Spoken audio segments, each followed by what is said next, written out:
وحده لا شريك له وأشهد أن محمدا عبده ورسوله أما بعد. புகழனைத்தும் இந்த உலகத்தை படைத்து பரிபாலித்துக் கொண்டிருக்கின்ற அந்த ஏகனாகிய அல்லாஹ்வுக்கு உண்டாவதாக. சாந்தியும் சமாதானமும் பச்சா பெருங்கண்ணையும் நாம் உயிரின் மேலாக மதிக்கக்கூடிய முகமது நபி ஸல்லல்லாஹு அலைஹி வஸல்லம் அவர்கள் மீதும் அன்னாருடைய குடும்பத்தார்கள் மீதும் சத்திய சஹாபாக்கள் மீதும் இன்னும் அவருடைய சொல் செயல் அங்கீகாரத்தை தங்களுடைய வாழ்க்கை நெறியாக ஏற்று நடக்கின்ற அனைத்து முஸ்லிம்கள் மீது, குறிப்பாக இந்த ரமலானுடைய மாதத்திலே பகலெல்லாம் நோன்பு நோட்டவர்களாகவும் இந்த ஒற்றை பிறகுகளிலே அல்லாஹ்விடத்திலும் அவனுடைய ஈமானையும் தக்வாவையும் எதிர்பார்த்தவர்களாக இங்கு அமர்ந்திருக்கக்கூடிய சகோதரர்களுக்கும் சகோதரிகளுக்கும் அந்த ஏழை இறைவனின் சாந்தியும் சமாதானமும் என்றென்றும் நின்று நிலவரமாக என்று பிரார்த்தித்தவனாக. அன்பார்ந்த சகோதரர்களே, அல்லாஹ் தஆலா நம்ம எல்லாம் எப்படி இங்கு ஒன்று சேர்த்திருக்கிறானோ, நாளை மறுமை நாளிலே அவன் வாக்களித்திருக்கக்கூடிய ஜன்னத்துல் ஃபிர்தௌஸிலே, அதிலும் குறிப்பாக நாம் உயிரை விட மேலாக நினைக்கக்கூடிய அந்த நபியவர்கள் முன்னிலையில் அல்லாஹ் நம் அனைவரையும் ஒன்று சேர்ப்பாக. நாம் வாழ்கின்ற இன்றைய காலகட்டத்தில் எத்தனையோ கொள்கைகள் இருக்கின்றன, எத்தனையோ மதங்கள் இருக்கின்றன, எத்தனையோ சித்தாந்தங்கள் இருக்கின்றன, எத்தனையோ வழிகாட்டு நெறிமுறைகள் இருக்கின்றன. ஆனா அந்த மக்கள் எல்லாம் சொல்லக்கூடிய விஷயம் என்னவாக இருக்கும் என்றால், நாங்கள் எந்த மதத்தில் எந்த கொள்கை இருக்கிறோமோ அதுதான் சரியான பாதை, நேரான பாதை என்று சொல்வார்கள். ஆனா முஸ்லிமாக இருந்து கொண்டு இந்த இஸ்லாத்தை பின்பற்றுகின்றனே, அல்லாஹ் தஆலா இந்த இஸ்லாமிய மார்க்கத்திற்கு பல சிறப்புகளை வைக்கின்றார். அதுல ஒரு மிக முக்கியமான சிறப்பு என்னவென்றால், அல்லாஹ் தன்னுடைய திருமறையை சொல்லும் போது, இன்ன தீன இன்கலாபி இஸ்லாம், நிச்சயமாக என்னிடத்தில் ஏற்றுக்கொள்ளப்பட்ட மார்க்கம் இந்த இஸ்லாமிய மார்க்கம் தான். இன்னும் இடத்துல அல்லாஹ் சொல்லும்போது, இஸ்லாம் அல்லாத வாழ்க்கை நெறியை யாராவது ஒருவர் தங்களுடைய வாழ்க்கை நெறியாக ஏற்று நடந்தால் அது ஒருபோதும் என்னிடத்தில் ஏற்றுக்கொள்ளப்படவே மாட்டார்கள். அவருக்கு இந்த உலகத்தில் நஷ்டம், நாளை மறுமையிலும் அவர் செல்லும் இடம் நரகம். அப்ப அல்லாஹ்வால் அங்கீகரிக்கப்பட்ட ஒரு மார்க்கத்தை ஏற்று நடக்கக்கூடிய உண்மை முஸ்லிம்களாக நம்ம வாழ்ந்து கொண்டிருக்கின்றோம். இதை நம்ம ஒரு ஆரம்பத்துல நம்முடைய சிந்தனையில வைத்துக்கிறோம். அன்பிற்கிய சோழர், இன்றைய ஒற்றைப்படை இரவுடைய தலைப்பாக மகிழ்ச்சியான வாழ்விற்கு என்ற தலைப்பு தேர்வு செய்யப்பட்டது. ஏன் இந்த தலைப்பு தேர்வு செய்யப்பட்டதுன்னா, அல்லாஹ் தஆலா நம்ம எல்லாம் படைப்பது எல்லா வசதி வாய்ப்புகளை கொடுத்தாலும் அதிகமான மனிதர்கள் அனைவருமே அதிகம் விரும்புவதும் ஆசைப்படுவதும் எதுவாக இருக்கிறது என்றால் மகிழ்ச்சி, சந்தோஷம், நிம்மதி. ஆனால் அதே மகிழ்ச்சியும் சந்தோஷம் நிம்மதி மனிதர்களிடத்தில் இருக்கிறதா என்றால் இல்லை என்றால் சொல்லும். எல்லோரும், எல்லா ஆண்களாக இருந்தாலும் பெண்களாக இருந்தாலும் ஏதாவது ஒரு வழியில் மகிழ்ச்சியை, நிம்மதியை, சந்தோஷத்தை தேடிக்கொண்டு இருக்கக்கூடிய மனிதர்களாக தான் பார்க்கிறோம். செல்வம் இல்லாத மனிதர், வாடகைக்கு இருக்கக்கூடிய மனிதர் என்ன நினைக்கிறார் என்றால், நம்மளுக்கு அல்லாஹ் ஒரு சொந்த வீட்டை கொடுத்து விட்டால் நம்ம நிம்மதியாக இருந்தலாம் என்று நினைக்கிறார். சொந்த வீட்டில் இருக்கிறவர்களுக்கு கேட்டாலும் தெரியும், எனக்கு உடல்ல நோய் இருக்கிறது, உடல் ஆரோக்கியம் இருந்தால் எனக்கு நான் நிம்மதியாக இருப்பேன் என்று சொல்றார்.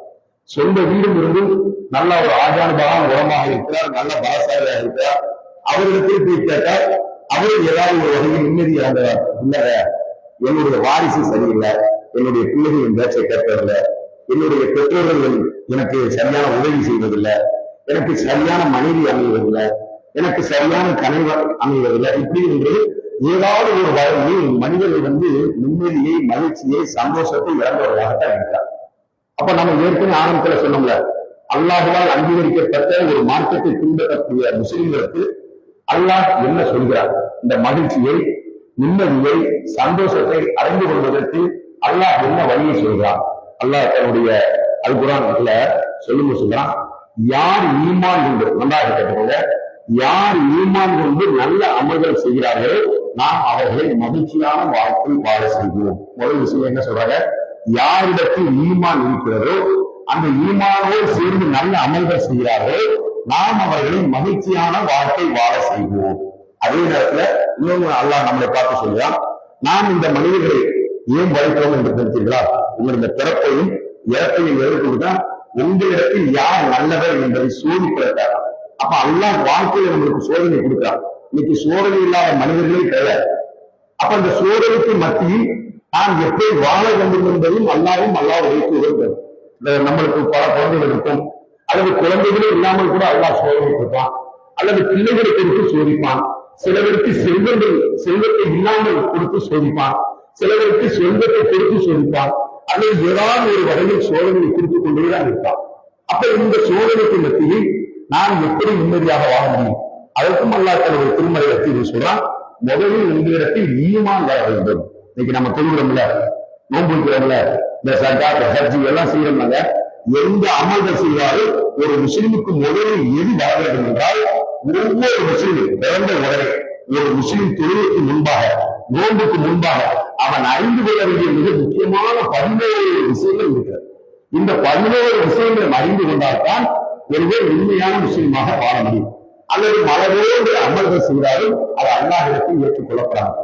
அதுல மிக முக்கியமான 6 விஷயம் என்னன்னா ஈமான் சார்ந்ததாக இருக்கிறது. ஒரு மனிதன் எப்படி கண்ணுக்கு முன்னாடி ஓடக்கூடிய பேரவை, நம்ம கண்ணுக்கு முன்னாடி இருக்கக்கூடிய பொருள்களை கண்டு இதெல்லாம் உண்மை என்று நம்புகின்றோமோ, இந்த ஈமான் சம்பந்தப்பட்ட 6 விஷயம், இந்த மறைவான 6 விஷயத்தை உண்மையாக நம்ப வேண்டும். இது ஏதளவு சின்ன குறைபாடு அந்த இருந்தால் அவர் ஈமானில் பலவீனமாக இருக்கிறார். இந்த 6 விஷயமே ஒரு மனிதன் ஈமான் நம்பிக்கை கொண்டாலும் முதலாவது அவன் தெரிந்து கொள்ள வேண்டியது என்றால் அல்லாஹ்வை நம்பிக்கை கொள்வது. இன்னைக்கு நிறைய மக்கள்ல பார்த்தோம், அந்த மக்கள் இருக்கிற போய் அக்கீதானா என்ன, இந்த ஈமான் சார்ந்த 6 விஷயங்கள் இருக்கிறாங்க. 6மே கொள்கை சார்ந்த விஷயம். மழை போல கொள்கிறாங்க, நோன்பு வைக்கிறாங்க, சக்காத்து கொடுக்குறாங்க, ஹஜ் செய்யறாங்க, இன்னும் எல்லாம் பள்ளிவாசல்கள் இன்னைக்கு 27 இருக்கிறது. பள்ளிவாசல்ல நிறைய வழிந்து காணப்பட்டு பள்ளியில் கூட உட்கார முடியாம இடம் இல்லாம இருக்கிறது. ஆனால் அந்த முஸ்லிம்களுக்கு அக்கீதானா என்ன, கொள்கைகளும் என்ன அப்படி என்று கேட்டால் தெரியாது. அப்போ ஒரு முஸ்லிமுக்கு மனதில் உள்ளத்திலும் சரி இல்லத்திலும் சரி நிம்மதி, மகிழ்ச்சி, சந்தோஷம் வர வேண்டும் என்றால் அவர் முதலில் எதை தெளிவாக வேண்டும் என்றால் ஈமான் கொள்ள வேண்டும். ஈமானை சரியான முறையில் கடந்து கொள்ளும். இன்னைக்கு நம்முடைய முஸ்லிமுடைய வாழ்க்கையில இன்னைக்கு பல கஷ்டங்கள், சிரமங்கள் வர. இன்னைக்கு நிறைய பேர் சொல்லுவாங்க, நான் 5 வேளை தொழுகிறதா, நிறைய தான தர்மம் செய்யறதா, இந்த ஹஜ் செய்யறேன், நிறைய உதவுறேன், ஆனாலும் எனக்கு அல்லாஹ் பல வகையில சோதனையை கொடுத்துக் கொண்டுதான் இருக்கிறான். சோதனை எப்படி இருக்கிறது? அவருடைய உள்ளத்தில் சரியான அக்கீதா இல்லை. அப்போ ஒரு முஸ்லிம் அமல் செய்வதற்கு முன்பாக முதலில் எதை தெரிந்து கொள்ள வேண்டும் என்றால் அவன் ஏற்றுக்கொண்டிருக்கின்ற லா இலாஹ இல்லல்லாஹ் என்ற கலிமாவை, அக்கீதாவை முதலில் சரியாக தெரிந்து கொள்ளணும். நபி ஸல்லல்லாஹு அலைஹி வஸல்லம் அவர்கள் 63 வருட காலம் வாழ்ந்து மரணிக்கின்றார்கள். 40வது வயதில் தன்னை நபியாக உணர்ந்தாங்க. இந்த 23 வருட காலம் உரைத்தவராக வாழும்போது மக்காவில் 13 வருடம் ஃபுல் டைம் கிளாஸ் என்ன சொன்னாங்க? நீங்கள் சந்திக்கின்ற அத்தனை பிரச்சனைக்கு ஒரே தீர்வு, நீங்கள் லா இலாஹ இல்லல்லாஹ் என்ற கலிமா பக்கம் வந்துருங்க. லா இலாஹ இல்லல்லாஹ் என்ற கலிமா பக்கம் வந்துவிட்டால் நாளைக்கு மறுமை நாளிலே அல்லாஹ் உங்களுக்கு விலை மதிக்க முடியாத பொக்கிஷமாக ஒன்று வைத்திருக்கிறார். அதுதான் சொர்க்கமாக இருக்கிறது என்று சொன்னார். மதீனாவுக்கு போறாங்க.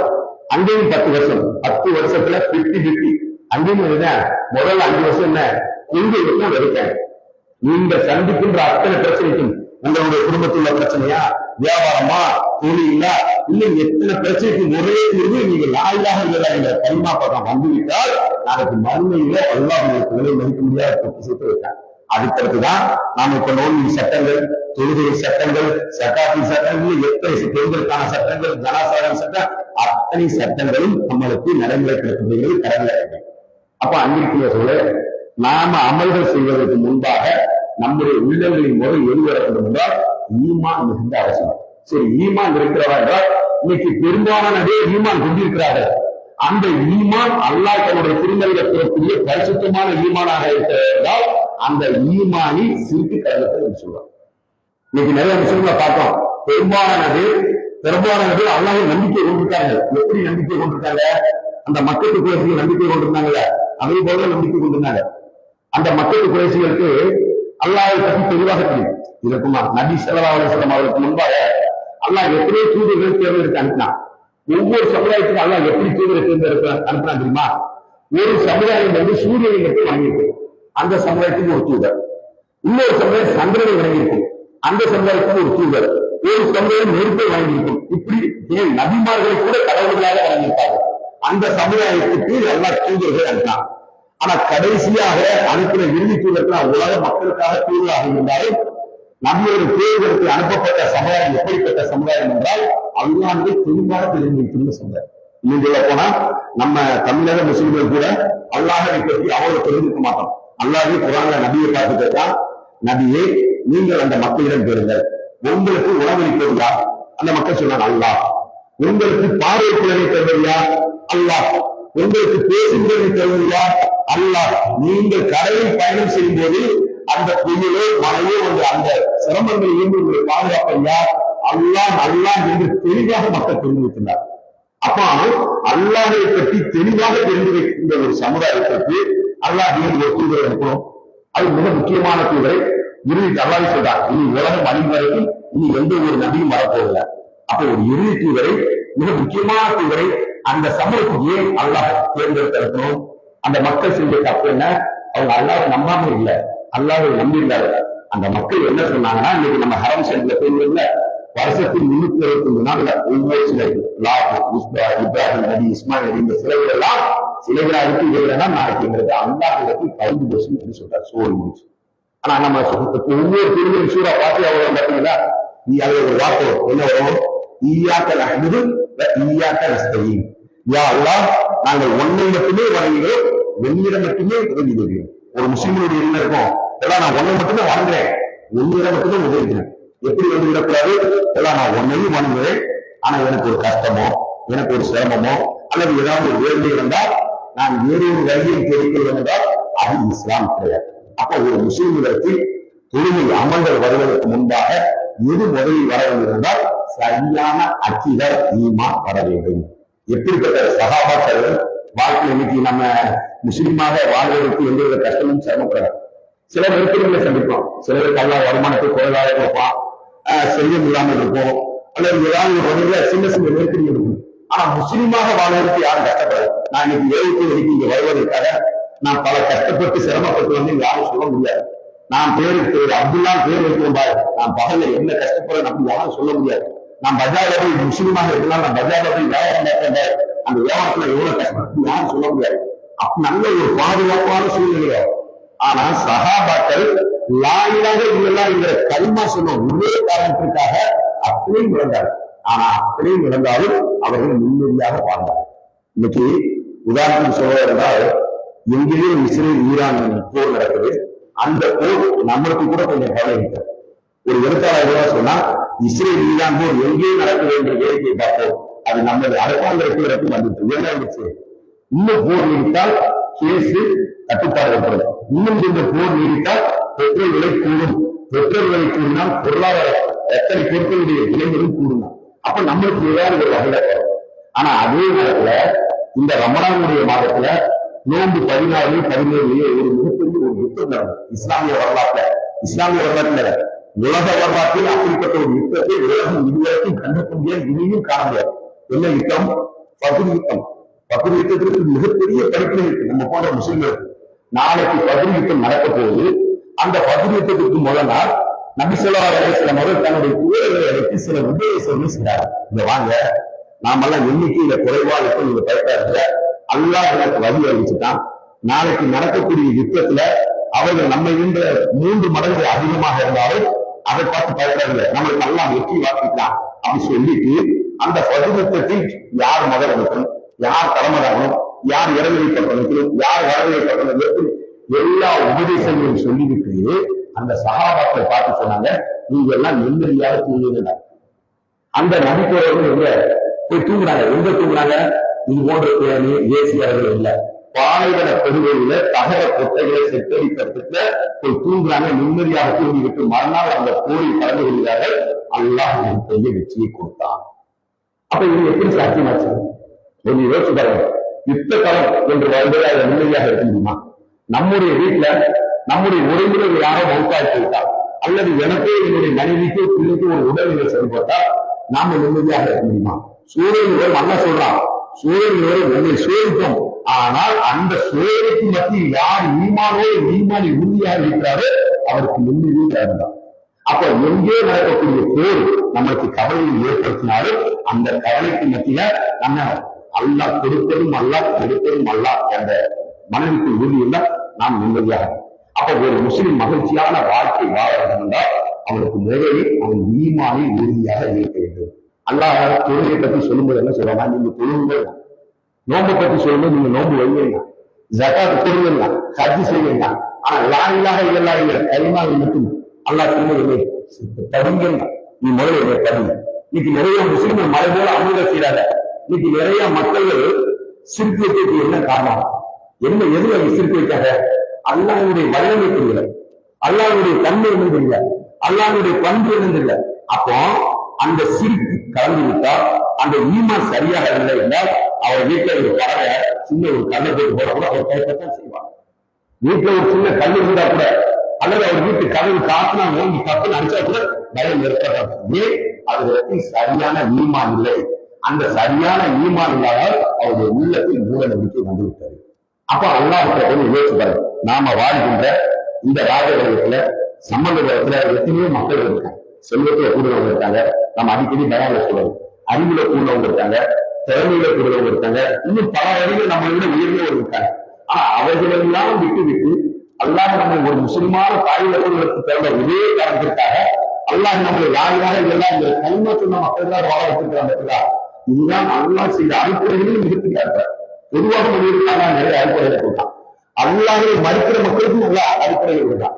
நம்ம உட்கார்ந்துருக்கோம், இது ஒரு அடிப்படை. பேசுறோம், அது கூட நினைத்த நேரத்தில் நினைத்து உணவுகளை சாப்பிடுறோம், அது கூட இன்னும் எத்தனையோ மனிதர்கள் இந்த நேரத்தில் முடிக்க முடியாது. அவர்கள் உறவுத்தான் ஆக வேண்டும். ஆனா இந்த நேரத்தில் நம்மளை முடிக்க வைத்து அவருடைய மார்க்கத்தை கற்றுக்கொள்வதற்காக உட்கார வைக்கிற இன்னும் ஒரு துறை. இதெல்லாம் ஒரு அடிப்படையாக இருந்தாலும் நம்மளை ஒரு ஈமான் கொண்ட மக்களாக வர வைக்கிறாரே, அதுதான் அல்லாஹ் செய்த அடிப்படையிலேயே மிகப்பெரிய அர்த்தம். நாளைக்கு நம்ம மறுமையில சொர்க்கம் போயிடும். சொர்க்கம் போற உடனே சொர்க்கவாசியில நாம ஒருவர் பேசணும். என்ன சொல்லுமா? அல்லாஹ் மட்டும், நல்லா தெரியும், அல்லாஹ் மட்டும் இந்த விராயத்தை நாடவில்லை என்றால், இந்த நேர்வழியை நமக்கு கொடுக்கவில்லை என்றால் நாம் இந்த சொர்க்கத்திற்கு வந்துவிட முடியாது. அப்போ நம்மளுக்கு இந்த நேர்வழி என்பது நம்மளுடைய முயற்சினால் நடக்கல, அல்லாஹ் நாடிக்கிறான். அப்ப அல்லாஹ் நாடிக்கிறான் நம்முடைய ஈமானை எந்தவித கலப்பதும் அந்த கடுகளவாது அல்லது கடுகில் வெளியளவாது அந்த ஈமானை கலப்பது. அப்ப அந்த ஈமான் உறுதியாக இருந்தால் எப்படிப்பட்ட சூழல் இருந்தால், எப்படிப்பட்ட கஷ்டங்கள் சிரமங்கள் சூழல் இருந்தாலும் நாம் மகிழ்ச்சியாக வாழ்க்கை வாழலாம். இரண்டாவது என்ன? அல்லாஹ் அறிவிக்கிறார்கள், யார் ஈமான் வந்து நல்ல அமல்கள் செய்கிறார்களோ அவர்களை நாம் மகிழ்ச்சியான பொதுவாக நோன்பு அமல், சதத், ஹஜ் எல்லாமே ஒரு அமல். அதுல மிக முக்கியமான அமல் எதுவாக இருக்கிறதா? தொழுகை. நபி ஸல்லல்லாஹு அலைஹி வஸல்லம் அவர்களே சொன்னாங்க, என்னுடைய கண் குளிர்ச்சி தொழுகையில் தான் இருக்கிறது. கண் குளிர்ச்சினா என்ன? மன அமைதி. இன்னைக்கு எத்தனையோ பேர் பார்ப்போம், மன நோயாளிகளாக அடைகிறாங்க. இந்தியெல்லாம் வந்து தங்களுக்கு ஒரு கஷ்டங்கள் சிரமங்கள் இருந்தா உயிரான நண்பர்கிட்ட சொல்லி தன்னுடைய ஆதங்கத்தை கொட்டுவாங்க, மனைவி மக்கள்கிட்ட பேசுவாங்க, அத்தா மத்த சொல்லுவாங்க, அல்லது தன்னுடைய விஸ்வாசமாக நம்ம பார்த்திருப்போம், ஆசிரியர்கிட்ட அதற்கு மத்த சொல்லி உட்கார்ந்து அழுவாங்க, எனக்கு மட்டும் ஏன் அல்லாஹ் இப்படி சோதனை கொடுக்கான் அப்படின்னு சொல்லுவாங்க. ஆனா இன்னைக்கு பெரும்பாலான மனிதர்கள் மன நோயாளிகளாக நடைதினங்களாக வாழ்ந்து கொண்டிருக்கிறார்கள். தங்களுடைய கஷ்டங்களை, துக்கங்களை, சிரமங்களை வெளியே சொல்ல முடியாத மனிதர்களாக வாழ்ந்திருக்கிறார். ஆனால் அவர்கள் எல்லாம் தொழுகிறார்களா என்றால் தொழுகிறார்கள், தொழாமல் இல்லை. தொழக்கூடிய மனிதர்கள் நல்லா சோதனை கொடுக்கிறார். ஆனால் அந்த சோதனையும் ஒரு நிம்மதியாக இல்லை என்றால் அவர்கள் அல்லாவும் அல்லாவுடைய ரசூலும் காட்டி தந்த முறைப்படி அவருடைய தொழுகை அமையவில்லை. இன்னைக்கு இமாம் இரவு தொழுகையில நம்முடைய தொழுகைகளை எப்படி இருக்கிறது? நபி ஸல்லல்லாஹு அலைஹி வஸல்லம் அவருடைய தொழுகைகளை கேட்கும்போது இப்படியெல்லாம் நம்மளுக்கு முன்னிலை சாத்திக்கிறாங்க. நாம தொழுகும் போது பார்க்கும்போது இதெல்லாம் சாத்தியமே நம்ம ஆனா நம்புறோம். ஏன் நம்புறோம்? நம்பியில போயிருக்காங்க, அப்ப நம்ம நம்பித்தான் ஆகும். ஆனா இன்னைக்கு நம்முடைய இமாம் ஒரு பெரிய சூறா நின்று தொலை வச்சா, சார் இமாம் இவ்வளவு பெரிய சூறா நின்று தொலை வச்சுட்டாரு, எப்ப முடிப்பா அப்படின்னு. சரி, நாம தனியாக கொண்டு போகிறோம் என்றால் நம்முடைய கொள்கையில் எப்படி இருக்கிறது? அதிகபட்சம் 4 சூறா. 4 சூறா எது? பெரிய பெரிய சூறா இல்ல, அல்-பக்ரா, ஆல் இம்ரான், அந்த சூறா 4 சூறாவதுதான். நாம மதரசாக்கள் என்ன சூறாக்கள் 4 சூறாக்களை கற்றுக் கொடுத்தாரோ நம்முடைய அஜரக்குமாக அந்த 4 சூறாக்களை வைத்துதான் ஓடிக்கொண்டே இருக்கிறது. ஒழிய அந்த தொழுகையில் நம்மளுக்கு ஒரு கண் குளிர்ச்சியோ மன நிம்மதியோ வரும். அப்ப தொழுகும் போது சடங்குக்காக எப்படி பிற மக்கள் தங்களை கடவுளாக நினைத்துக் கொண்டு அது சடங்கு சம்பிரதாயத்தான் நினைக்கிறார்களோ அப்படி இல்லாமல் உலகபூர்வமாக அந்த தொழுகை வந்தால் நம்மளுக்கு நிம்மதி வரும். நபி ஸல்லல்லாஹு அலைஹி வஸல்லம் அவருடைய காலத்துல ராபியா இப்னு ஹாப் என்ற ஒரு நபித்தோழர், சிறு வயது நபித்தோழர். அந்த நபித்தோழர் நபி ஸல்லல்லாஹு அலைஹி வஸல்லம் நிறைய பணிகள் செய்வார். எப்போது வீட்டு வாசலே திறப்பார், கதவை திறந்து விடுவது, நபியோட காலையில சதுரத்தில் குறித்து அவர்கள் போய் செய்வது, இன்னும் என்னென்ன தேவைகள்லாம் போறார். இவருடைய நல்ல செய்தி, அந்த சின்ன நபித்தோழருடைய செய்திகளை பார்த்து நபியோட கேட்கிறாங்க, ராபியத்தை நீங்க ஏதாவது உங்களுக்கு வேணுமா? எனக்காக உங்களுடைய வாழ்க்கையை அர்ப்பணம் செஞ்சுட்டீங்க, நீங்க ஏதாவது ஆசைப்படுறீங்களா? அல்லாஹ்வுடைய சொர்க்கத்துல நாளைக்கு உங்க கூட இருக்கணும், அது இருக்கட்டும், இந்த சொர்க்கத்துல நீங்க இருக்கலாம், இந்த உலகத்துல நீங்க ஏதாவது ஆசைப்படுறீங்களா? ஏதாவது உங்களுக்கு நல்ல உணவு வேணுமா, நல்ல ஆடை வேணுமா, அல்லது ஏதாவது ஒரு வசதி வேணுமா? இல்ல, யார சொல்லலாம், நாளைக்கு மறுமையில நான் சொர்க்கத்துல உங்க கூட இருக்கணும். மறுபடியும் கேட்டாங்க, இருக்கட்டும் மறுமையில இருக்கிற இந்த உலகம் இல்ல, நான் உங்களிடத்தில் எதிர்பார்க்கிறத சொல்ல சொர்க்கத்துல வருவார். அப்ப நபியர்கள் என்ன சொன்னார், நாளை மறுமை சொர்க்கத்தை கொடுப்பது அல்லாஹ், அது அல்லாஹ்வுடைய கையில் இருக்கிறது. ஆனால் நான் உங்களுக்கு கற்றுக்கொள்ள, நீங்கள் சொர்க்கத்தின் நாளை உன்னோடு இருக்கணும்னா நீங்க சுண்ணத்தான நபியான தொழுகையை அதிகமாக தீர்க்கொள்ளுங்கள் சொன்னார். அப்ப அங்கிருக்கிறே சொல்ல, நாளைக்கு நபியர்களோடு இருக்கக்கூடிய பாக்கியம் நாம வாழ்கின்ற இந்த உலகத்தில் நம்மளுக்கு நிம்மதியான வாழ்க்கை வேண்டும் என்றால் நாம் ஈமான் கொண்டதற்கு அப்புறம் நல்ல அமல்கள், இந்த ரமணான் மட்டும் அல்லாமல் ரமணான் முடிந்த பிறகும் நாம் வேறு ஒன்று அமல்கள் நம்முடைய வாழ்க்கை. அடுத்து என்ன, துவா கேட்கும். இன்னைக்கு நம்ம மக்களிடத்துல துவா என்பதை அறவே இல்லாம இருந்துச்சு. ரமணான்ல ஓரளவுக்கு துவா கேட்கும்.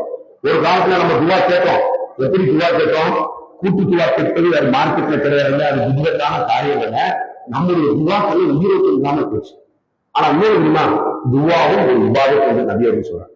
இன்னைக்கு நிறைய இபாதத் செய்யறோம். தொழுகையில ஒரு பெருமை வந்துங்க. இந்த பயன் பண்றோம்ல, இந்த பயன்ல கூட நீங்க யாராவது சொல்றீங்க பயன் பண்ணணும், அதுல கூட அல்லா சொல்லுங்க. ஆனா அல்லாவுக்கும் ஒரு மனிதர் ஒரு அமல் செய்யறார், அல்லாவுக்கான ஒரு இடத்தில் தன்னை முழுமையாக அடிமையாக உணரக்கூடிய பயன் பண்ணுறா, அந்த நேரத்துல துவாவாக இருக்காங்க. இன்னைக்கு நம்மளுக்கு ஒரு கஷ்டம், நம்முடைய குடும்பத்துல ஒரு வியாபாரத்துல ஒரு நஷ்டம், யாருக்கு நம்ம ஊர்ல ஒரு செல்வம் இருக்க, நம்ம கேட்கிற நேரம் கொடுப்பார் 5000, 2000, 10,000. ஆனால் அதே மனிதர் என்கிற போவா, உனக்கு பெற்றோர்கள் கேட்கிற கொடுத்துக்கிட்டே போவா, உனக்கு வேற வேலை இல்லை, நான் மற்றவங்களை பார்க்க வேண்டாமா அப்படின்னு சொல்லுவான். ஆனா அல்லாஹ் என்ன சொல்றான், நீங்க இந்த கேள்வி நீ கேட்கிற மட்டும் நம்ம மேல போகக்கூடாது. அப்ப நம்மளுக்கு வாழ்க்கையில ஒரு கஷ்டம், வேற தோல்வி, ஏதாவது ஒரு வகையில நம்மளுடைய நஷ்டமாக நம்ம யாருக்கு அல்லாஹ் துவா கேட்கிற. அடுத்து என்ன, திக்ர். திக்ர் என்பது மிக மிக அவசியமாக. அதாவது இமாம் இப்னு தைமியா என்பவர் சொன்னார், நீர் இருக்குல்ல, நீர் வாழ்வதற்கு அவசியம், தண்ணீர் அவசியம். அதே போல ஒரு மனிதனுடைய இதயம் ஈரோட்டமாக இருக்க வேண்டும் என்றால் அதற்கு திக்ர் என்பது மிக மிக அவசியம். இன்னைக்கு நாம திக்ர் என்பது எப்படி விளங்கிக் கொண்டோம் என்றால், அந்த சுப்ஹானல்லாஹ் அல்ஹம்துலில்லாஹ் இது ஒரு வழிகின்றார். ஆனா திக்ரிலே மிகப்பெரிய திக்ர் குர்ஆன். இன்னைக்கு இந்த ரமலான் மாசத்துக்கு பல சிறப்புகள் இருந்தாலும் இந்த ரமலான் ஏன் சிறப்பு பெறுகிறது? அல்லாஹ் சொல்றார், மக்களுக்கு மனிதர்களுக்கு நன்மையை தீமை என்று திருத்தக்கூடிய குர்ஆன் இந்த மாதத்தில் தான் அருளப்பட்டது. அப்ப திக்ரிலே மிகப்பெரிய திக்ராக இருக்கக்கூடிய நாம் இந்த குர்ஆனை நாம் எத்தனை இந்த ரமலானுடைய மாதத்துல நம்மளை சுய பரிசோதனை செய்வோம். இப்ப ஒவ்வொரு வேளாளர் அறிக்கை சொல்வார்களாம், நாளை மறுமை நாளிலே அரசாங்கத்தில் கியாமாவிலே மக்களை எல்லாம் ஒன்று விரட்டி அல்லாஹ் கேள்வி எனக்கு கேட்பதற்கு முன்பாக ஒன்று இந்த உலகத்தில் சுய பரிசோதனை செய்கிறோம். அப்ப நம்மளுக்கு இந்த அல்லாஹ் நன்மை எது தீமை என்று குறிப்பிடக்கூடிய இந்த குர்ஆனை அரபு மொழியில கூட உதவண்டாம். இன்னைக்கு நம்ம 40 வயது 50 வயது கடந்து விட்டோம். எத்தனை பேர் குர்ஆனை ஓடி ஒரு தடவை ஓடி வச்சிருக்கோமா? அல்லது ஒரு தடவை ஓடுகிறார். நம்முடைய தாய்மொழியான தமிழ்மொழி தர்ஜுமாவை எத்தனை பேர் கருத்தும்? இது போன்ற பயான்களை கேட்பதை விட நம்மளுக்கு ஒரு அல்லாஹ்விற்கு நெருக்கத்தை ஒருத்தர் ஒரு மனிதர் குர்ஆனை எடுத்து படிக்கிறாங்க, அல்லாஹ்விற்கு நேரடியாக பேசுவது போன்ற ஒரு தீர்வு. இன்னும் சொல்ல போனா இந்த குர்ஆனை எடுத்து படிக்கும் போதுதான் நம்முடைய உள்ளத்தில் இருக்கிற கசடுகள் நீங்க நிறைய பேர் இன்னைக்கு பார்க்கிறோம். இறுக்கமான சூழ்நிலைக்கு காரணம் என்ன? தொழுகிறாங்க, தொழுது பின்னங்கள் அடித்து ஓடுகிறாங்க, குர்ஆனோடு தொடர்பு. ஆனா அல்லாஹ் என்ன சொல்றான், இந்த ரமலான் மாதத்துக்கு பல சிறப்புகள் இருந்தாலும் இந்த ரமலானுக்கு முதல் சிறப்பு என்ன? இந்த ரமலானில் தான் நாம் குர்ஆனை இறக்கிறோம். அப்ப நாம திக்ரிலே மிகப்பெரிய திக்ராக இருக்கக்கூடிய இந்த குர்ஆனோடு அதிகமாக தொடர்பு வைத்தால் நாம் மகிழ்ச்சியான வாழ்க்கை வாழலாம். அடுத்து இன்னொரு மகிழ்ச்சியான வாழ்க்கைன்னா ஜோடி மிக மிக அவசியம். இன்னைக்கு வீடுகளை பார்ப்போம், நிறைய வீடுகளை கணவன் மனைவி சண்டை சச்சரவு, மனைவிக்கு கணவன் பிடிக்கல, அற்பமான விஷயத்துக்கலாம். சமீபத்துல ஒரு 4 நாளைக்கு முன்னாடி ஒரு பத்திரிகையில ஒரு செய்தி வந்தது. என்ன செய்திங்க, இந்தியாவில் தான் விவாகரத்துகள் பெருகிக் கொண்டு வருகின்றன. அது நம்ம முஸ்லிம் சமூகத்தை குறிப்பிட்டு சொல்லல, இந்தியர் என்கிற வீடுல ஒரு கருத்து போடுறாங்க, இந்தியாவில் தான் விவாகரத்து வழக்குகள் பெருகிக் கொண்டு போகின்றன. ஏன் வருகிறது? கணவன் மனைவிக்குள்ள சரியான அண்டர்ஸ்டாண்டிங் இல்லை. அப்ப முதல் பேரு நம்முடைய தேவை நபி ஸல்லல்லாஹு அலைஹி வஸல்லம் அழைப்பு சொல்றாங்க, நீங்கள் பல வகைக்காக ஒரு ஆண் பெண்ணை தேர்ந்தெடுத்தால் நீங்கள் முதலாவது எதற்காக அந்த பெண்ணை தேர்ந்தா நல்ல மார்க்கை பெற்றுள்ள பெண்ணாக நீங்கள் தேர்ந்தெடுக்கணும். இன்னைக்கு நம்ம சொல்லுவாங்க, நம்ம மதரசாவுல கல்விக்கு முறைப்படி ஒரு பெண் வாழ்ந்தால் அந்த மாப்பிளைக்கு கல்விக்கு முறைப்படி ஆண் பார்ப்பாங்க. ஏமா நீங்க நல்லா ஓதிருக்கல, படிச்சிருக்கல, எப்பேற்பட்ட ஆணையும் திருச்சி உள்ள கொண்டு வந்துடலாம்பாங்க. முடியாது. அதே போல ஆண் நல்லா கல்விக்குள்ள வாழ்ந்துப்பா, குர்ஆன் ஹதீஸ் கட்டுப்பட்டு சிரிப்பு தகவல் எல்லாத்தையும் தன்னை பாதுகாத்துப்பார். அந்த பெண்ணுக்கு எப்படிப்பட்ட வரத்துல நம்ம ஆணு நீ பயானுக்கு கொண்டு போனா எங்க மாநாட்டுக்கு கூட்டு போனா போட்டுக்கிட்டு அவன் அந்த பிள்ளை உன் பேச்ச கேட்டு வந்துப்பா கூட்டு வாங்குவாங்க. ஆனா அல்லாஹ் சொல்லக்கூடிய என்னது, ரசூல் சொல்லக்கூடிய, நீங்கள் திருமணம் முடிக்க இருந்தா கூட நம்பிக்கை உள்ள மக்கள் உங்களுடைய கொள்கை என்னவோ அந்த கொள்கையின்படி திருமணம் முடிக்கும். அப்ப கணவன் மனைவி நிம்மதியாக இருக்கும் போது அடிப்படையில் என்ன இருக்கணும்னா, நாம் தேர்ந்தெடுக்கக்கூடிய தீர்வுகள் சரியான முறையில் அமைய வேண்டும். நபி ஸல்லல்லாஹு அலைஹி வஸல்லம் அவருடைய வாழ்க்கையில பல கஷ்டங்கள் சிரமங்கள் கொடுத்தது அவர்களுக்கு பல வகையில் ஆறுதலாக இருந்தது. யாருன்னா அவருடைய மனைவி ஹதீஜாவாக தான். முதல் செய்தி வகி வருது, வகி வந்ததும் வீட்டுக்கு வர்றாங்க, போட்டு ஏன்னா இந்த நம்ம ஜிப்ரீல் வருவாங்க, இந்த மாதிரி சம்பவங்கள் அவருக்கு முதல்ல நபி அவருக்கு சொல்லி காட்டப்படல, தௌராத்தை செய்தி எடுத்து காட்டப்படல, இஞ்சியில சொல்ல வேலைகள் எடுத்து காட்டப்படல. அப்போ புதுசாக இந்த செய்தி வந்த உடனே நபி அவருக்கு பயணி நடிக்க வராங்க. என்ன சொன்னாங்க, உங்களுக்கு வேற வேலையும் சொல்லல. அப்படி அந்த அம்மா ஆரம்பிச்சாங்க, வாங்க நீங்க அனாதைகள் யாரு, நபியாக தேர்ந்தெடுப்பதற்கு முன்பாக அந்த சமுதாயத்தில் நிறைய கெட்ட பழக்கங்கள் இருக்கு, இருந்தாலும் சில நல்ல பழக்கங்கள் இருக்கு. அதுல ஒண்ணு என்னன்னா, உறவினர்களை கண்ணியப்படுத்துவது, விருந்தெடுப்பது, அனாதைகள், இந்த பழக்கங்கள் எல்லாம் அந்த அம்மா சொல்லி காட்டாங்க, சொல்லி அரவணைக்கிறாங்க. அப்போ ஒரு கணவனுடைய நிம்மதிக்கு சந்தோஷத்திற்கு எது அவசியம் என்றால் மனைவி என்றால் மிக மிக அவசியமாக. கணவன் வேலைக்கு போயிட்டு வரான், கஷ்டப்பட்டு வர்றான், வெளியே பல இன்னொரு சிரமத்தில் வரனா மனைவியை பார்த்து அவனுடைய உள்ளத்தில் ஒரு சந்தோஷம் வர வேண்டும். ஹுதைபியா உடன்படிக்கை உம்ரா செய்யும் போது இந்த இடத்துல ஒரு பெரிய சம்பவம் தான். உம்ரா செய்யும் ஹுதைபியா உடன்படிக்கை எழுப்பப்படுகிறது. அந்த ஹுதைபியா உடன்படிக்கையில இந்த இடத்துல முஸ்லிம்கள் யாரும் ஹஜ் செய்யக்கூடாது என்று ஒரு ஒப்பந்தம் நபியோடும் அதற்கு சம்மதித்து கையெழுத்து போட்டுகிறார்கள். நபிக்கூடெல்லாம் கோபத்தோடு நபியோட முகமது உண்மையிலே அல்லாஹ்வுடைய தூதர் தானா என்று கேட்கிறாங்க. நபியர்கள் அப்படியே வேதனை பெற்று வெற்றி குடி கூடி கூடாரத்தில் வந்து அமர்றாங்க. அப்ப அவங்க மனைவி கேட்டாங்க, என்ன பிரச்சனை, என்னாச்சு, கம்முன்னு உட்கார்ந்து இருக்கீங்க அப்படின்னு இல்லை, என்னுடைய தோழர்கள் இப்படி கேட்டு விட்டார்கள் அப்படின்னு சொன்ன அந்த அம்மா என்ன சொன்னாங்க, தோழர்கள் கிட்டல இன்னைக்கு நம்ம வீட்டுல ஒரு மனைவிட்ட என் நண்பர்கள் மூலியமா பிரச்சனை, நான் வேலை பார்த்த இடத்துல ஒரு பிரச்சனைனா நம்மளுடைய மனைவி மாதிரி என்ன கேட்காம அவரை கூப்பிட்டாரு. ஆனா நபியர்கள் அந்த அம்மா என்ன சொன்னாங்க, உங்களுடைய தோழர்கள் நல்லவர், நீங்க எது சொன்னாலும் அதுக்கு கட்டுப்படுவாங்க. இப்ப நான் சொல்லுவேன், உங்க தலைமுடியை கழிங்க, முடிய மொழிங்க, விக்ரமாக உருக்குங்க, கொஞ்சம் ஆட்ட அறிவுன்னு சொன்ன உடனே அந்த அம்மாவுடைய சொல்லை கேட்டு நபியர்கள் அதை செய்தாங்க. உடனே அத்தனை நபிப்போர்களும் கட்டுப்படுகிறார். அப்போ ஒரு ஆணுடைய நிம்மதி எது இருக்கிறது என்றால் ஒரு பெண்ணிடத்தில் தான் இருக்கிறது. அதே போல ஒரு பெண்ணுடைய நிம்மதி யாரிடத்தில் இருக்கு, ஆணிடத்தில் தான். ஒரு பெண் என்பவர் தான் வாழ்ந்த வீட்டை விட்டு, சொந்த ஊரை விட்டு, அத்தா அம்மா பிள்ளைகள் எல்லாம் அவங்களுடைய உறவுகள் எல்லாம் விட்டு விட்டு நம்மளுக்கு வரும்போது நாம் அந்த பெண்ணுக்கு பக்கபலமாக நிற்க வேண்டும். இன்னைக்கு பெரும்பாலும் ஆணாதிக்க மனோபாவம் நம்முடைய சமுதாயத்துல இல்லை. ஒரு 25 வருஷத்துக்கு முன்னாடி பாத்தீங்கன்னா ஆணாதிக்க சிந்தனை அதிகமாக இருந்தது, எல்லா சமுதாயத்திலும் இருந்தது. ஆண் சொல்லுவான், கல்லானாலும் கலவை புல்லானாலும் புருஷன், நீ எனக்கு கட்டுப்பட்டு தான் இருக்கணும், நான் அடிச்சாலும் முடிச்சாலும் அப்படின்னு இருக்கும். இன்னைக்கு அந்த சிந்தனை இல்லை. இருந்தாலும் சில இடங்களில் அந்த ஆணாதிக்க சிந்தனை பெண்ணை எப்படி பார்த்தாங்க, ஜவா நான் தான் உனக்கு சம்பாத்தியம் பண்ணி போடுறேன், நான் வெட்டவில்லை, நீ தான் கவனிக்க இருக்க இஷ்டம் தான் இன்னும் இந்த சமூகத்தில். ஆனா நபி ஸல்லல்லாஹு அலைஹி வஸல்லம் அவர்கள் என்ன சொல்றாங்க, அல்லாஹ் என்ன சொல்றான், கணவன் மனைவி இவர்கள் அவர்களுக்காக, அவர்கள் இவருக்காக. அப்ப கணவன் மனைவி தோழர்கள் தோழிகள். அப்ப மனைவிக்கு ஒரு கஷ்டம் என்பது அது ஏகத்தோடு பார்க்க, மனைவிக்கு ஒரு அவருக்கு தானே, அவருடைய வீட்டுல தானே. நாம இன்னைக்கு நிறைய குடும்பத்துல நடக்கும். நம்ம ஜமாத்துகள்ல வழக்குகள் வருது பார்த்தீங்கன்னா, குடும்ப வழக்குகள் வருது பார்த்தீங்கன்னா, எல்லாம் உண்மையிலேயே ஆச்சரியமா இருக்கு. என்ன விஷயங்களுக்காக இந்த வழக்குகள் வருதா, அற்பமான விஷயங்களுக்கு ஏன் வரல, என்னுடைய வீட்டு நிகழ்ச்சிக்கு வரலாங்க என்ன கேட்டு கொடுங்க. கனவு சொல்றாரு, என்னங்க நீங்க நம்ம என் பேச்சை கேட்க மாட்டாங்க, என்ன பேசுங்க, ஒண்ணுக்கும் இல்லாத உச்சத்துக்கு இல்லாத பேச்சாரு. இதெல்லாம் எதை காட்டுகிறதால் அந்த குடும்பத்தில் மார்க்கம் சரியான முறையில் அமைய. நம்ம முதல்ல சொன்னோம்ல, அந்த குடும்பத்தில் சரியான அக்கிதா, சரியான ஈமான் இருந்தால் அவர்கள் நிம்மதியாக வாழலாம். அப்ப இது போன்ற நிறைய விஷயங்களை சொல்லி கொண்டு போனாலும் இறுதியாக ஒரு விஷயம், இன்னொரு வகை எதுல நிம்மதி இருக்கா, கொடுக்கும் மகிழ்வதெல்லாம் நிம்மதி. நீங்க நிறைய இடங்கள்ல வாசங்கள்லாம் பகுத்துண்டு வாழும், கொடுக்கும் மகிழ், பிறருக்கு உதவி செய்யும், இதுலதான் இன்னும் ஏழை சிரிப்பு இறைவனை காணலாம். அப்ப இதற்கும் இஸ்லாம் அழகான முறையை சொல்லி, யாரிடத்தில் போதும் என்ற தன்மை நபியர்கள் சொல்றாங்க. கனி என்ற வார்த்தையை பயன்பட, பொதுவாகவே அரபில கனி என்றால் செல்வங்கள் என்று போகும். ஆனா நபியர்கள் பயன்படுத்த இந்த வார்த்தை எதுக்கு, யாரிடத்தில் போதும் என்ற தன்மை இருக்கிறதோ அவர்களை அல்லாஹ் நேசிக்கிறான்.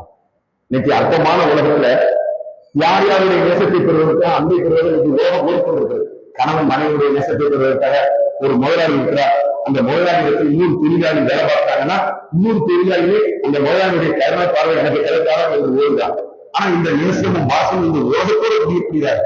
ஆனா அல்லாஹ் தன்னுடைய திருமறையில சில பட்டியல்களை கொள்ளான். யார் நன்மை செய்வதில் முந்திக் கொள்கிறாரோ நான் அவர்களை நேசிக்கிறேன், யார் தங்கள் பாவங்களுக்காக பாவம் மன்னிப்பு பெறுகிறாரோ நான் அவர்களை நேசிக்கிறேன். இப்படி நிறைய பட்டியலை போட்டு வரும்போது நபியர்களும் சொல்றாங்க, யாரிடத்தில் போர்கின்ற தன்மை இருக்கிறதோ நான் அவர்களை நேசிக்கிறேன். ஏன் நபியர்கள் சொல்லணும்? நல்லா இருக்காங்க. இந்த போர்கின்ற தன்மை இருக்குல்ல, இந்த தன்மை யாரிடத்தில் உள்ளத்தில் இருக்கோ அவர் மிகப்பெரிய ஜியாதனை செய்யறார். ஜியாதம் என்பது அல்லாஹ்வின் பாதையில் போரிட்டு உயிர் நீத்தர அந்த அளவுக்கு அவர் செய்யல. ஹஜ் செய்யல. ஹஜ் செஞ்சா கூட ஒரு 3 மாசம் ஒதுக்கணும், பல லட்சங்கள் செலவணும், இப்படி எல்லாம் இருக்கு. ஆனா இவர் எங்க அல்ஹம்துலில்லாஹ், அல்லாஹ் எது கொடுத்தாலும், செல்வத்தை கொடுத்தாலும் சரி, எடுத்தாலும் சரி, நோயை கொடுத்தாலும் சரி, ஆரோக்கியமாக இருந்தாலும் சரி, சொந்த வீட்டில் இருந்தாலும் சரி, எப்படிப்பட்ட வாழ்க்கை வாழ்ந்தாலும் அல்ஹம்துலில்லாஹ் இந்த தன்மை நம்மிடத்தில் வருகிறதா? கொஞ்சம் யோசிச்சு பாருங்க. நபியவர்கள் மக்காவுடைய ஆரம்ப காலகட்டத்துல இருக்காங்க. ஆயிஷா நாயகி சொல்றாங்க, நாங்கள் மாதத்தில் முதல் பிறை பார்ப்போம், எங்கள் வீட்டில் அனுப்பளிக்கப்பட மாட்டார். மாதத்தில் 2வது பிறை பார்ப்போம், எங்கள் வீட்டில் அனுப்பளிக்கப்பட மாட்டார். 3வது பிறை பார்ப்போம், எங்கள் வீட்டில் என்ன 3 மாத காலமும் எங்கள் வீட்டில் அனுப்பளிக்கப்பட மாட்டார். காய்ந்த சில ஹதீஸ்களும் காய்ந்த வெட்டி துண்டுகளும் வைத்தியம் தான் இருந்தது. ஆனா அப்படிப்பட்ட நேரத்துல கூட நபியர்கள் கேட்ட துவா என்னன்னா, எல்லாம் நீங்க எனக்கு செய்த அறுவலை நீக்கி விடாது. நம்மளுக்கு அப்படி வருமா? யோசிச்சு பாருங்க. இப்ப பயான் பண்ணிக்கிட்டு இருக்கோம், கறந்து போச்சுன்னா நாமளால உட்காந்து பயான் கேட்க முடியுமா? காலையில சடங்கு சாப்பாடு கூட எப்படிப்பட்ட உணவு வகைகளை வைத்து சாப்பிடும், இத்தகைய கூட எப்படிப்பட்ட உணவுகளை சாப்பிடும். அல்லாஹ் நம்மளுக்கு எப்படிப்பட்ட வசதி இல்லை. ஆனால் இருந்தாலும் அல்லாஹ் சொல்லுங்க, பெரும்பாலான மனிதர்கள் எனக்கு நன்றியற்றவர்களாகத்தான் இருக்கிறார்கள், குறைவான ஒரு மனிதர் தான் எனக்கு நன்றி செலுத்தக்கூடியவர்களாக இருக்கார். அப்ப நாம குறைவான மனிதர்கள் லிஸ்ட்மா நிறைவான மனிதர்கள். அப்ப அல்ஹம்துலில்லாஹ் என்ற அந்த கோயில் என்ற தன்மை வந்தது நம்மளுக்கு இன்னொரு சிந்தனைகள் கொடுக்கக்கூடிய சிந்தனைகள். அதுக்குதான் இஸ்லாம் அழகான வழிகாட்டுகள் ஜக்காத் சதகாக்களை உங்களுக்கு தெரியாது. இன்னைக்கு அல்லாஹ் கொடுக்கக்கூடிய செல்வம் இருக்குங்க. இன்னைக்கு நிறைய முஸ்லிம்கள் தப்பாக இந்த பொருளாதார கோட்பாடுல முதலாளித்துவ கோட்பாடு. எனவே நீ சம்பாதித்தது அனைத்தும் உனக்குத்தான். இது என்ன கோட்பாடுனா முதலாளித்துவம். நீ என்ன சம்பாதிக்க அத்தனையும் உனக்குத்தான். ஆனா இஸ்லாம் சொல்லக்கூடிய கோட்பாடு என்னன்னா, நீ அத்தனை சம்பாத்தியம் பண்ற அனைத்தும் அல்லாஹ் கொடுத்தது. நாம வைத்திருக்கிற என் கட்டத்துல இன்னைக்கு 100 ரூபாய் இருக்கா, இது அல்லாஹ் கொடுத்தது. 1000 ரூபாய் லட்சம் கோடியாக கொடுத்தாலும் இது அல்லாஹ். இது அல்லாஹ் போற போக்கி சொல்லாமல் ஒரு மனிதர் மூலமா அல்லாஹ் தாங்கிறான். யாரு? ஹாலம், மிகப்பெரிய செல்வனர். இன்னைக்கு உலகத்துல யார் யாரையும் நம்பர் 1 கோடீஸ்வரன் சொல்றாங்க. என்ன? எலான் மாஸ்க் நம்பர் 1 கோடீஸ்வரன் சொல்றாங்க. முதல்ல பில் கேட்ஸ் இருந்தாப்ல. எலான் மாஸ்க் பக்கத்துல இருக்கிற இலங்கை இருக்குல்ல, இலங்கை நாட்டையே விலைக்கு வாங்கக்கூடிய அந்த அளவுக்கு வசதிகளுக்கு அவங்க இருக்கான். ஆனால் அந்த எலான் மாஸ்க் நேரடியாக சொத்துக்கள் இருக்கிறதா விட நேரடியாக சொத்துக்கள் இருக்காது. பேங்க் பேலன்ஸ் அல்லது கிரெடிட் ஏதாவது ஒரு வகை அப்படிதான் இருக்கும். ஆனால் கானுக்கு கொடுக்கப்பட்ட செல்வம் இருக்குன்னா அத்தனை செல்வமே நம்ம நேரடியாக அனுப்பிட்டான். அவருடைய அரசு கஜானாக்களை அந்த சாதிகளை சுமந்து சொல்வதற்காகவே பல ஒட்டகங்கள் போகுமா. அவன் ஊர்ல வாழக்கூடிய மக்கள் அந்த ஒட்டகங்கள் அந்த சாதியை சுமந்து போகும்ல, அந்த ஒட்டகங்களை பார்த்து அந்த மக்கள் பெருமிச்சுவாரா, இது இந்த காலுக்கு கொடுக்கப்பட்ட செல்வத்தில் ஒரு 10 ஒரு நமக்கு கொடுத்திருக்க கூடாதா என்று அல்ல அவரை பார்த்து அந்த காலுடைய செல்வத்தை பார்த்து மக்கள் பெருமிச்சுடுவாங்க. அப்ப அந்த ஹாரனுடைய காலத்துல சில நல்ல மனிதர்கள் வாழ்ந்துட்டாங்க. அப்ப அந்த நல்ல மனிதர்கள் போய் சொல்றாங்க, சில உபதேசங்களை சொல்லிட்டு அவர் சொல்ற விஷயப்பட்டாங்க, ஹாரனை அல்லாஹ் உனக்கு கொடுத்திருக்கக்கூடிய செல்வத்துல எல்லாத்தையும் இல்லப்பா, உனக்கு தேவையானதை வச்சுக்கோ, சிலரை நம்ம பகுதியில் வாழக்கூடிய மக்கள் கஷ்டப்படுறாங்க, அவங்களுக்கு கொடுத்து உதவு. அப்ப ஹாரன் என்ன சொன்னாங்க, ஈமான் இல்லாத மக்களிடத்தில் செல்வம் கொடுக்கப்பட்டால் எப்படி என்பதற்கு இந்த ஹாரன் உள்ளார். என்னது? அல்லாஹ் இருக்கான், என்னுடைய திறமையினால் வந்தது, என்னுடைய உழைப்பினால் வந்தது. அப்ப அல்லாஹ் அவர் சொன்ன கேள்வி பாருங்க, லாஜிக் பாருங்க, அல்லாஹ் கொடுத்துருக்காங்க. இப்ப இதே ஊர்ல மக்கள் இருக்காங்கல்ல, அவனுக்கு கொடுக்க வேண்டியது அவனுக்கு கொடுக்கல, அப்ப என் திறமையினால வந்தது. அப்படி அந்த நல்ல மனிதர்கள் அப்படியே திரும்பி வெட்கப்பட்டு வர சில நாட்கள் அல்லாஹ் உடனே கண்டிக்கல, அவகாசம் இருக்கான். சில நாட்கள் கழித்து எந்த மக்கள் ஹாரனையும் ஹாரனுடைய செல்வத்தையும் பார்த்து பெருமிச்சு விட்டாரோ அந்த மக்களுக்கு முன்பாகவே அல்லாஹ் பூமியை இரண்டாக்கி அந்த ஹாரனையும் ஹாரனுடைய செல்வத்தையும் அப்படி நிர்வகித்தார். அப்ப அந்த மக்கள் பெருமிச்சுட்ட மக்கள் எல்லாம் சொன்னார்களா, இதே இந்த ஹாரனுக்கு கொடுக்கப்பட்ட செல்வம் பயனளிக்கவில்லையே. அப்போ நாம அன்பிற்குரிய சொல்ல இது போன்ற வரலாற்று சம்பவம் நம்மளுக்கு சொல்லப்படுகிறதுனா, நம்மளுக்கு கொடுக்கப்பட்ட செல்வம் அல்லாஹ் கொடுக்கக்கூடிய செல்வம். அப்ப அல்லாஹ் ஒரு செல்வம் நமக்கு மட்டும் இல்லை. அப்ப நாம வாழ்கின்ற இந்த ஊர்ல அல்லாஹ் நம்மளுக்கு ஒரு திறமை இருக்கு. இந்த திறமை வந்து நம்மளுக்கானது இல்லை, பிறருக்கு தருவது. அல்லாஹ் நம்மளுக்கு கொடுத்துக்கக்கூடிய வசதிகள் நம்மளுக்கு இல்லை, பிறருக்கு கொடுக்கும். அல்லாஹ் கொடுக்கக்கூடிய செல்வத்தை நாம் மற்றவர்களுக்கு கொடுத்து வருகிறோமா? இன்னைக்கு நம்ம பார்க்கிறோம். இன்னைக்கு நிம்மதி இல்லாம பரிவருக்கு போனதுக்கு காரணம் என்னன்னா அடுத்தவங்களுக்கு கொடுத்து மகிழும். ஆனா பெரும்பாலான இந்த ரமலானுடைய மாதத்துல பார்த்தோம், பெரும்பாலான மக்கள் தான தர்மங்களை அள்ளி வாங்குறாங்க. நாம இந்த ஜக்கா சதக்கா வசூலுக்கு தொடர்ச்சியாக போறதுனால சொல்றோம், ஒரு ஊருக்கு இது போல ஜும்மா பயன் வந்தோம். அப்ப ஜக்காத்துடைய சட்டங்கள் என்னங்க, சட்டங்கள் இதெல்லாம் பேசிட்டு ரொம்ப பெரிய வசதியான வீட்டு பெண்கள் இல்ல, நம்ம மாவட்டம் இருக்கு. அப்ப அந்த அம்மா இதெல்லாம் கேட்டுட்டு, நீங்க சொல்லக்கூடிய ஜக்காத்துடைய சட்டத்திற்கு எனக்கு ஒரு 3 பவுன் இருக்கு, நாங்க எவ்வளவு கொடுக்கணும்? அப்ப அந்த அம்மாவை பார்க்கும்போது நம்மளுக்கு தனியை வீட்டுக்கு கூட்டு போறாங்க. அப்ப நம்ம கால்குலேட் பண்ணி இதை வச்சு கொடுக்கும். அப்போ அந்த அம்மா சரி ரூபாய் கணக்குக்கு நீங்க வாங்கிக்கோங்கன்னு சொல்றோம். அப்ப அந்த மக்களுக்கு அந்த சரியான கேள்வி, அந்த சரியான அக்கீதை, அந்த பிடிப்புள்ள போய் உட்கார்ந்ததுனால இந்த அம்மா நினைச்சு மறைச்சிருக்கான். எதுக்கு நம்ம கொடுக்கக்கூடிய ஜக்காத்து இருக்கக்கூடிய அம்மா இருக்கு, பெரிய பெட்ரூம் தான் இல்ல, பெரிய செல்வங்களுக்கு திரும்பி நான் வாடகை விட்டு இருக்கக்கூடிய பெண்மணி. ஆனாலும் எனக்கு ஜக்காத் தரவையாச்சு, இந்த ஜக்காத்துக்கு நான் எவ்வளவு ரூபா அந்த அம்மா வந்து அதே போல ஊருக்கு போனோம். பிளாட்ஃபார்ம்ல நம்ம முஸ்லீம் இருக்கலாம், புறத்தை கடை போட்டுக்கிட்டார். அவர் எப்போதுமே சிறுவர்களுக்கு முதியவர்களுக்கு வாயிலாக கொடுப்பார். கொடுக்கும்போது மகிழ்ச்சியோடு கொடுத்தார். அப்ப நாம கூட பேசாம இருக்கும், அமைதியா இருக்கும். பக்கத்தில் இருக்கக்கூடிய என்ன சிரிச்சுக்கிட்டே கொடுப்பீங்க, என்ன சிரிப்பீங்க, என்ன பிரச்சனை, என்ன சும்மா தமாசா இல்லைங்க. நீங்க வந்து இந்த சிறுவர்களும் முதியவர்களும் வரும்போது வந்து கேட்கும்போது ஒரு மாசத்துக்குள்ள ஒரு இனம் புரியாத ஒரு சந்தோஷம் இருக்கும் அப்படின்னு. அப்ப உண்மையிலே அந்த சரியான அக்கீதா, சரியான ஈமான் வந்தா நாம தர்மம் கொடுக்கும்போது இந்த நம்ம எதையும் முதலீடு நடக்கும். வீடு ஒரு முதலீடு. இன்னைக்கு போர் நடக்கும்ல, இந்த இஸ்ரேல் ஈரான் போர் நடக்கல, அதை சாதாரண போர் என்று கடந்து விட்டுக்கிறோம். அதெல்லாம் அதுல கூட பல படிப்பினையும் காரணம். அரபியர்கள், அரபு நாட்டவர்கள் எந்த செல்வங்களை வைத்து, எந்த பில்டிங்களை வைத்து மாடடித்துக் கொண்டிருந்தார்களோ அதெல்லாம் பயன்படுத்தல. அமெரிக்கா உலகின் நம்பர் 1 சட்டாம்பிள்ளை அப்படின்னு சொன்னா, ஈரான்கார என்ன சொல்றான், அமெரிக்காவுடைய கண்ணத்தில் ஓங்கி அடிச்சுக்கணும்னா அவருடைய அதிகாரத்தில் லேசர்லாம் ஆக்கலாம். பிரவுனுக்கு கொடுக்கப்பட்ட சோதனை போல இல்ல, அந்த ஹார்னுக்கு கொடுக்கப்பட்ட சோதனை போல இல்ல, லேசாக ஆடலாம். ஆனால் அவருடைய பதவிகளும் அதிகாரங்கள் கட்டங்கள் எங்களுக்கு நம்ம அல்ல உங்க கண்ணுக்கு முன்னாடி பாருங்க. அப்ப அல்லாஹ் கொடுக்கக்கூடிய இந்த செல்வத்தை நாம் அதிகமாக மற்ற நாட்களில் தர்மம் செய்யலாம், இந்த ரமலானில் அதிகமாக தர்மம் செய்யும். ஏனென்றால் நபியோடு மற்ற மாதங்களை விட ரமலானா வீசும் காற்றை விட அதிகமாக தர்மம் செய்யக்கூடிய மனிதராக இருந்தார். நாளைக்கு அல்லாஹ் அரசினுடைய நிலையில 7 பேருக்கு தன்னுடைய நிலைவைத்தார். அதுல ஒரு யாருன்னா தான் வலதுகையால் கொடுக்கக்கூடிய தர்மத்தை இடதுகைக்கு கூட தெரியாமல் கொடுக்கக்கூடிய முடியாது. அது எப்படிங்க, வலதுகையால் கொடுக்கக்கூடிய தர்மத்தை இடதுகைக்கு தெரியாமல் எப்படி கொடுத்தது? நபி அவர்களுடைய முக்கியத்துவத்தை உணர்வதற்காக இடத்துல ஓடுவதற்காக இந்த வார்த்தையை பயன்படும். அப்ப நாளைக்கு இப்ப அடிக்கிறதுலயே நம்மளால முடியல. நாளைக்கு மற்ற பகுதியில பனமர உச்சி நிலத்துல சூரியன் வந்து இருக்குமா, கீழே செட்டியான கரை இருக்குமா, அந்த நேரத்துல அல்லாஹ் அரசியலுடைய நினைவை தரமா அந்த தொகை எவ்வளவு? 10,000, 1 லட்சம், கோடி, 1 ரூபா கொடுத்தாலும் அது இக்கிலாசோடு கொடுத்தீங்களா?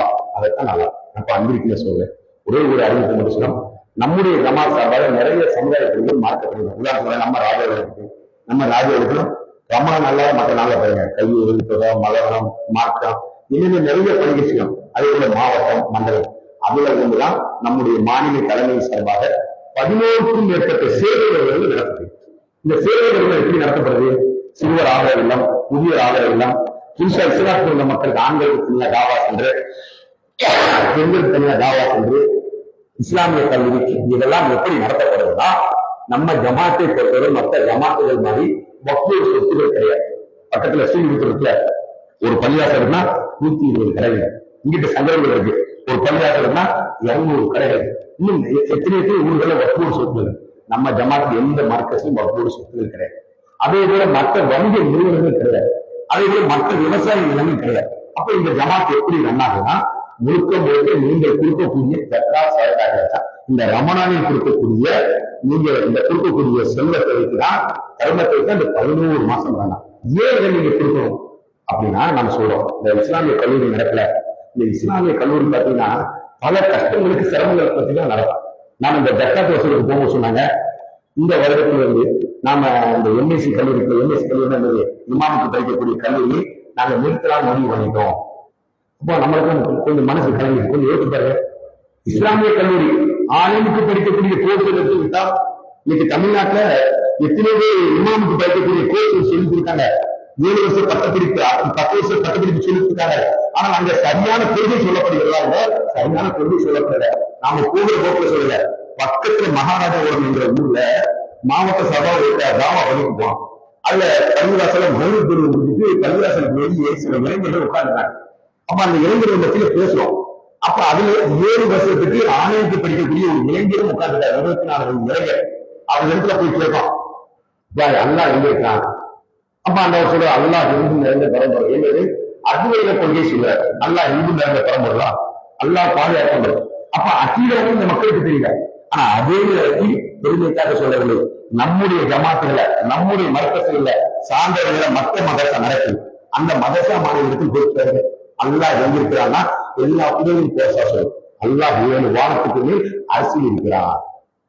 ஒரு பெண்மணியை வர்றாங்க, நபியோட கேட்டாங்க. அந்த அம்மாவை பார்த்து இந்த வாமா அல்லா இருக்கிறான். அந்த அம்மா சொன்னாங்க, அது முகமது அல்லா 7 வாரத்துக்கு மேல் அரசியல் இருக்கிறான். நான் யார்? முகமது, நீங்க அல்லாவுடைய கீழர் போமா, நீ முஸ்லீம். அப்போ முஸ்லீம்க்கு நான் அழகோடு எங்கே? அப்ப இந்த ஒரு பேச்சு பேசுவோம். இந்த இஸ்லாமிய கல்லூரி நிறுத்தப்பட்டால் நம்முடைய நிலைமைகள் என்ன ஆகும்? நம்ம பழைய நிலைமைக்கு தான் போவோம். நாம இல்லைனாலும் நம்முடைய பிள்ளைகளுக்குல வருங்கால சந்தேகத்துல பல ஜாகரீகமான சிந்தனை தான் போகும். அதே நேரத்துல முதியோர் இல்ல இன்னைக்கு பாக்குறோம். எத்தனையோ முதியோர் இல்ல ஒரு 65-70 வயதாலே நம்முடைய அந்த முதியோர் இல்லத்துக்கு வரக்கூடிய நிலைமை சிறுமியர்களுக்கு சுத்தம் செய்யறவா இருந்தார்.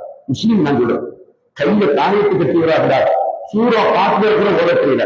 ஆனா இதே மாதிரி மிகப்பெரிய மாற்றம் ஓடு செய்கிறார், தொழுகை இருக்கிறார். அல்ஹம் முஸ்லாம் நபியவர் சொன்னாங்க, எந்த தொழுகையில் சூறா பார்த்து ஓடப்படவில்லையோ அந்த தொழுகை ஏற்றுக்கொள்ளப்படாது. கொஞ்சம் யோசிச்சு பாருங்க. இவர் இந்த முதியோர் இல்லத்துக்கு வரவில்லை என்றால் அது என்ன இருக்கும்? கஜெட்ல தான் இந்தியாவுடைய தமிழ்நாட்டுடைய கஜெட் தான் அவருக்கு முஸ்லீமாக இருக்கும். இன்னைக்கு அவர் உள்ளத்துல சொல்றாரு, நான் இன்னைக்கு தாங்க குர்ஆன் ஹதீஸ் கட்டுப்பட்ட முஸ்லீமாக நான் வாழ்றேன்.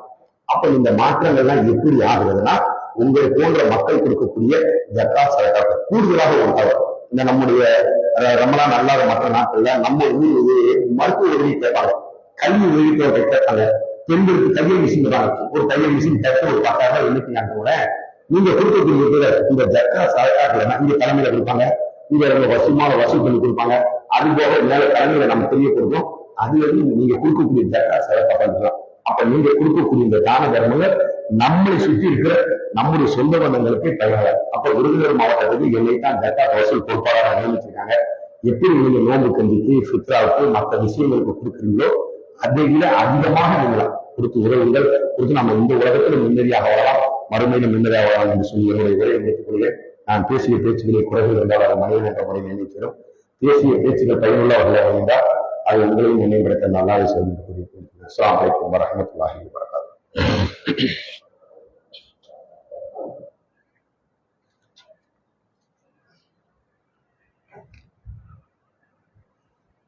இல்லையா?